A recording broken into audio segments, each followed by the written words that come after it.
नमस्कार दोस्तों, मैं राज पांडे। आप देख रहे हैं आरसीएन टुडे। आइए जान लेते हैं अभी की बड़ी खबर, मुख्य समाचार के बारे में। अभी की लेटेस्ट अपडेट के बारे में बात करेंगे। 14 बड़ी खबरों के बारे में बात करेंगे जो कि उत्तर प्रदेश और बिहार की है। वीडियो पसंद आए तो लाइक शेयर ज़रूर करिएगा, क्योंकि इस चैनल के माध्यम से आपको ऑथेंटिक जानकारी देने का प्रयास किया जाता है। जो लोग पहले जुड़े हैं उनको भली भांति मालूम होगा। इस चैनल के माध्यम से न पक्ष की बात की जाती है, न विपक्ष की बात की जाती है, ओनली निष्पक्ष बात की जाती है। तो वीडियो को लाइक शेयर अभी कर दें, चैनल को सब्सक्राइब करके बेल आइकन दबा के ऑल पर सेलेक्ट कर दें, जिससे हमारे वीडियो का नोटिफिकेशन आप तक सबसे पहले पहुंच जाए, वीडियो को आप सबसे पहले देख पाएँ। सबसे पहले बात करेंगे बिहार शिक्षक भर्ती को लेकर। 32,714 सेकेंडरी +2 शिक्षकों की बहाली को 17 से 18 फरवरी को बटेंगे नियुक्ति पत्र। पूरा ब्यौरा यहाँ पर दिया गया है, किस तिथि को क्या होगा। तो यहाँ पर देख सकते हैं, इस समाचार पत्र को ले लीजिए, पढ़ लीजिए। यहाँ पर बताया गया है कि 8 फरवरी को क्या होगा, 9 फरवरी को क्या होगा, 10 फरवरी को क्या होगा, 11 फरवरी को क्या होगा, 14 फरवरी को क्या होगा, 15 फरवरी को क्या होगा, और अंतिम रूप से मैं बताना चाहता हूँ कि 17 एवं 18 फरवरी को नियुक्ति पत्र वितरित किया जाएगा। अगली अपडेट है ओमिक्रॉन को लेकर। कहीं क्रॉन लिखा होता है, कहीं क्रोन लिखा होता है। मैं आपको बता दूं कि ओमिक्रॉन के बढ़ते प्रभाव से इलाहाबाद विश्वविद्यालय पुनः बंद कर दिया गया है। शीतकालीन अवकाश के बाद केवल ऑनलाइन मोड में होगी पढ़ाई। सिर्फ शोधार्थियों को अपने सुपरवाइजर की अनुमति से मिलेगा प्रवेश। तो अब तक की सबसे बड़ी खबर है। कब खुलेगा इसकी कोई अभी आधिकारिक सूचना नहीं है, लेकिन हाँ, थोड़ा इंतज़ार आपको करना पड़ेगा। हो सकता है लंबे समय के लिए बंद कर दिया जाए, हो सकता है कुछ दिनों के बाद इसे पुनः खोल दिया जाए। अगली खबर 69,000 शिक्षक भर्ती को लेकर है। 69,000 शिक्षक भर्ती में जो समस्या समाधान की बात सरकार के द्वारा की गई, आरक्षण में जो विसंगति है उसे दूर करने की बात की गई, वह आरक्षित वर्ग के अभ्यर्थियों को रास नहीं आ रही है। मैं आपको बताना चाहता हूँ कि वर्तमान सरकार एक तीर से 3 निशाना लगा रही है।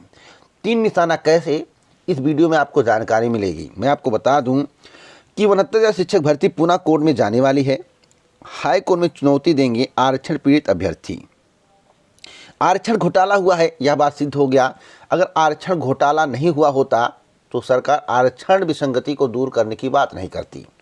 आरक्षण पीड़ित ओबीसी एससी अभ्यर्थी लीगल टीम के सदस्य राजेश चौधरी ने 69,000 सहायक अध्यापक भर्ती में आरक्षण विसंगति दूर करने के बाद केवल 6,000 अभ्यर्थियों को चयन का मौका देने पर नाराजगी जताई है। चौधरी का कहना है कि ओबीसी अभ्यर्थियों के लिए आरक्षित 18,598 में से केवल 2,637 पदों पर पिछड़े वर्ग के अभ्यर्थी चयनित हुए हैं। और उन्होंने कहा है वहीं एससी को 21% की जगह 16.6% आरक्षण दिया गया है। उन्होंने कहा है कि जब सरकार ने मान लिया है कि आरक्षण निर्धारण में गलती हुई थी तो उसे पूरी तरह से ठीक करना चाहिए। उन्होंने कहा है कि उनकी टीम इस निर्णय के खिलाफ उच्च न्यायालय में याचिका दायर करेगी। उन्होंने कहा है सरकार ने ओबीसी आयोग की रिपोर्ट को पूरी तरह लागू नहीं किया है। इसका मतलब है जो सरकार एक तीर से 3 निशाना लगाने का प्रयास कर रही है वह सफल होता दिख नहीं रहा है। अगर 2022 का विधानसभा चुनाव नहीं होता तो इस समस्या का समाधान नहीं होता। मैं ईमानदारी से जानकारी देता हूं, ना पक्ष ना विपक्ष, वल्ली निष्पक्ष। अभी पूरी खबर आपको आगे मिलेगी इसी वीडियो में, वीडियो को पूरा देखते रहिए। अगली खबर है कि बिजली संविदा कर्मियों पर लाठीचार्ज। देखिए, चाहे नई प्राथमिक शिक्षक भर्ती की मांग हो, या आंगनबाड़ी कार्यकर्ता की मांग हो, या कर्मचारियों की मांग हो, या संविदा कर्मचारियों की मांग हो, सभी पर लाठियां बरसाई जा रही हैं। अभी विधान भवन का घेराव प्रशिक्षुओं के द्वारा किया गया। नई प्राथमिक शिक्षक भर्ती की मांग की जा रही थी और प्रशिक्षुओं के टांग को पकड़कर पुलिस के द्वारा खींचा गया, गाड़ी में बैठाया गया, जिसका वीडियो क्लिप इस चैनल के माध्यम से आपको दिखाया गया था। तो बिना शासन के निर्देश पर प्रशासन इस तरह की हरकत नहीं करता है। तो शासन में कौन बैठा है आपको भली भांति मालूम होगा। क्या इस तरह की हरकत प्रशिक्षुओं के साथ होनी चाहिए? अगर पद रिक्त नहीं होते तो आप डाटा देते, आप बताते कि पद रिक्त नहीं है, भर्ती नहीं आ पाएगी। अगर पद रिक्त है, बड़ी संख्या में रिक्त हैं, तो आखिरकार आप भर्ती क्यों नहीं कर रहे हैं? इसका जवाब सरकार को देना चाहिए। अगली अपडेट है प्रवक्ता जीआईसी की मुख्य परीक्षा के लिए आवेदन। उत्तर प्रदेश लोक सेवा आयोग की खबर है प्रवक्ता के 1473 पदों पर पहली बार लिखित परीक्षा से होगी भर्ती। तो 10 जनवरी आवेदन की अंतिम तिथि निर्धारित की गई है। और आपको बता दें कि जमा करने की यानी कि हार्ड कॉपी उत्तर प्रदेश लोक सेवा आयोग में जमा करने की अंतिम तिथि 18 जनवरी 2022 निर्धारित की गई है। तो आप लोग समय से हार्ड कॉपी जमा करिए जिससे मुख्य परीक्षा आपकी समय से हो सके। अगली अपडेट है आज से फिर रात्रिकालीन कर्फ्यू। कोविड से बचाव के लिए मुख्यमंत्री योगी आदित्यनाथ ने दिए निर्देश, शासनादेश जारी। मेरा एक सवाल है, जब पश्चिम बंगाल में चुनाव हो रहा था उस समय रैलियां क्यों की जा रही थी? दूसरी बात, अगर कोविड महामारी इतनी तीव्र गति से बढ़ रही है तो क्या पश्चिम बंगाल चुनाव के दौरान नहीं बढ़ रही थी? मैं आपको स्पष्ट रूप से बताना चाहता हूं, जो ईमानदारी वाली खबर है और जो सच्चाई है कि वर्तमान सरकार उत्तर प्रदेश, पंजाब और उत्तराखंड में हार रही है। अगर चुनाव को कुछ समय के लिए टाल दिया जाता है तो वर्तमान सरकार को चुनाव प्रचार करने का मौका मिल जाएगा। ईमानदारी से मैं आपको जानकारी दे रहा हूं, इसलिए चुनाव को टालने का प्रयास किया जा रहा है। और यह खबर आज नहीं, हाई कोर्ट ने कल कहा है, परसों कहा है, इसके पहले भी समाचार पत्रों में खबर आ चुका है कि चुनाव टल सकता है। चुनाव टलने से प्रचार प्रसार का मौका मिलेगा। तो क्या प्रचार प्रसार करने से, गांव-गांव घूमने से क्या वर्तमान सरकार पुनः सत्ता में आ पाएगी? आप लोग अपनी राय कमेंट बॉक्स में जरूर दें। अगली खबर की 1 लाख युवाओं को फ्री स्मार्टफोन टैबलेट। आज के समाचार पत्र में इस बारे में जानकारी दी गई है। मुख्यमंत्री योगी आदित्यनाथ शनिवार को 1 लाख युवाओं को फ्री स्मार्टफोन और टैबलेट का तोहफा देंगे। इन स्मार्टफोन और टैबलेट के जरिए उन्हें न सिर्फ पढ़ाई के लिए कंटेंट मिलेगा बल्कि रोजगार से संबंधित जानकारियाँ भी दी जाएंगी। उनकी योजना 1 करोड़ युवाओं को फ्री स्मार्टफोन और टैबलेट देने की है। फिलहाल यहाँ पर 27 लाख का जिक्र है, 27,80,000। 1 करोड़ को कब मिलेगा? पूरा टैबलेट और स्मार्टफोन का वितरित किया जाएगा। मुख्यमंत्री जी को इसके बारे में स्पष्ट करना चाहिए। यहाँ पर छात्रवृत्ति के बारे में जानकारी दी गई है। जैसे जैसे चुनाव नज़दीक आएगा अनेकों लाभ आपको मिलेंगे। इस बार 16 लाख से ज़्यादा छात्राओं को मिलेगा छात्रवृत्ति का लाभ। अगली खबर है SC OBC वर्ग के 6,000 अभ्यर्थी जनवरी में बनेंगे शिक्षक। और यहाँ पर बहुत ही महत्वपूर्ण बात लिखी हुई है कि चुनाव से पहले नाराजगी दूर करने की कवायद। सहायक अध्यापक भर्ती में आरक्षण की विसंगति होगी दूर। तो जैसा कि मेरे द्वारा आपको बताया गया था, अगर उत्तर प्रदेश चुनाव नहीं होता, उत्तर प्रदेश चुनाव में बीजेपी को झटका लगने वाला नहीं होता है और लगातार प्रदर्शन नहीं होता तो इस समस्या का समाधान नहीं होता। लेकिन मैं आपको बता दूं, अभी समस्या का समाधान नहीं हुआ है, मामला कोर्ट में जाने वाला है। अब भी घोटाला अभ्यर्थियों को नजर आ रहा है। वर्तमान सरकार के द्वारा एक तीर से 3 निशाना लगाया गया है। पहली बात, आरक्षित वर्ग के अभ्यर्थियों को खुश करने का प्रयास किया गया है जिससे आरक्षित वर्ग के अभ्यर्थी बीजेपी की तरफ झुक सकें, क्योंकि यहाँ पर लिखा हुआ है कि चुनाव से पहले नाराजगी दूर करने की कवायद। इसका मतलब है कि OBC SC ST का जो वोट है अपने पाले में लाने का प्रयास बीजेपी के द्वारा किया गया। दूसरी बड़ी खबर, 17,000 नई प्राथमिक शिक्षक भर्ती की मांग कर रहे अभ्यर्थियों को रोकने का प्रयास किया गया। और मैं आपको बताना चाहता हूं, जो अभ्यर्थी पूछ रहे हैं कि 51,112 पदों पर भर्ती क्यों नहीं आई, तो मैं आपको बताना चाहता हूं, जैसा कि मेरे द्वारा पहले भी आपको बताया गया है कि 68,500 शिक्षक भर्ती के जो रिक्त पद थे उन्हीं को नई भर्ती में कन्वर्ट किया गया है, ना कि जो पहले से रिक्त पद हैं उसको भरने का प्रयास किया गया है। और 17,000 पदों पर भर्ती नहीं होती और इस वर्ष भर्ती नहीं आती।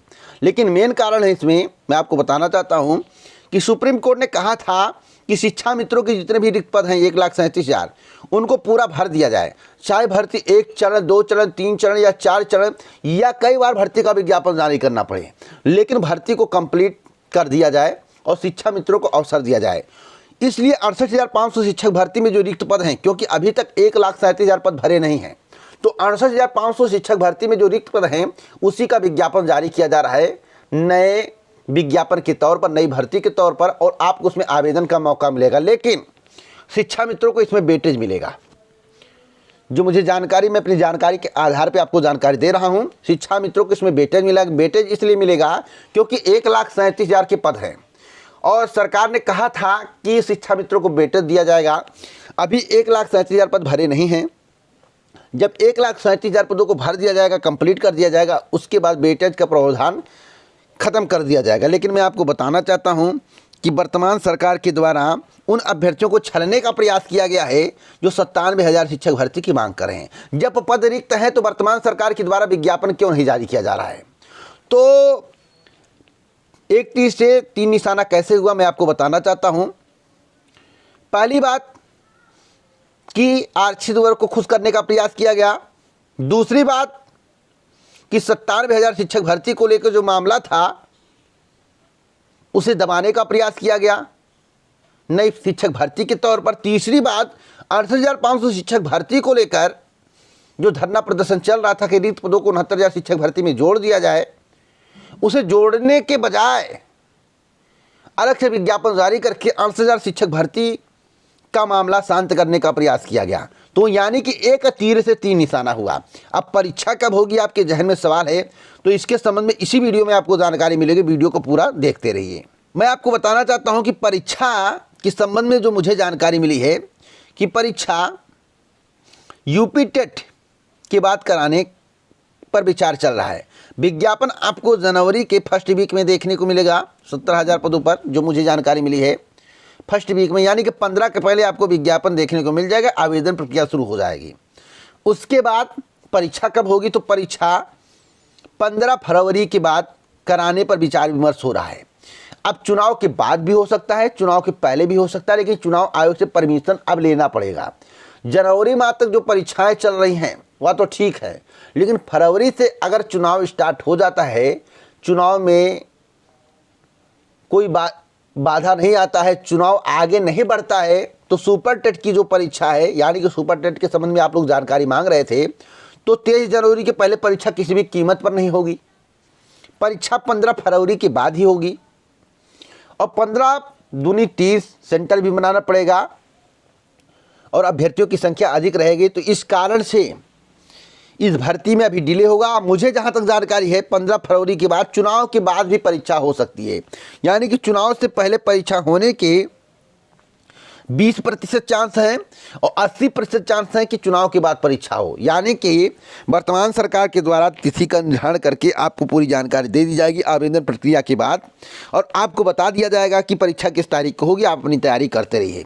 लेकिन इसमें उन अभ्यर्थियों को लाभ नहीं मिलेगा जो पढ़ने वाले हैं। 17,000 में पहली बार शिक्षा मित्रों को वेटेज मिलेगा और पदों की संख्या इतनी कम है कि 12 लाख शिक्षक भर्ती के इंतजार में बैठे उन शिक्षक पात्रता परीक्षा पास अभ्यर्थियों के लिए खुशी की बात नहीं है, दुख की बात है कि 97,000 शिक्षक भर्ती की मांग करने के बाद मात्र लॉलीपॉप मिला है 17,000 का। अगर आप मेरी बातों से संतुष्ट हैं तो वीडियो की कमेंट बॉक्स में कमेंट करिए। आप हमें बताइए कि सरकार को क्या करना चाहिए। क्या सरकार को इससे 2022 के विधानसभा चुनाव में लाभ होगा? आपकी राय हमारे लिए अति महत्वपूर्ण है। जय हिंद, जय भारत, नमस्कार।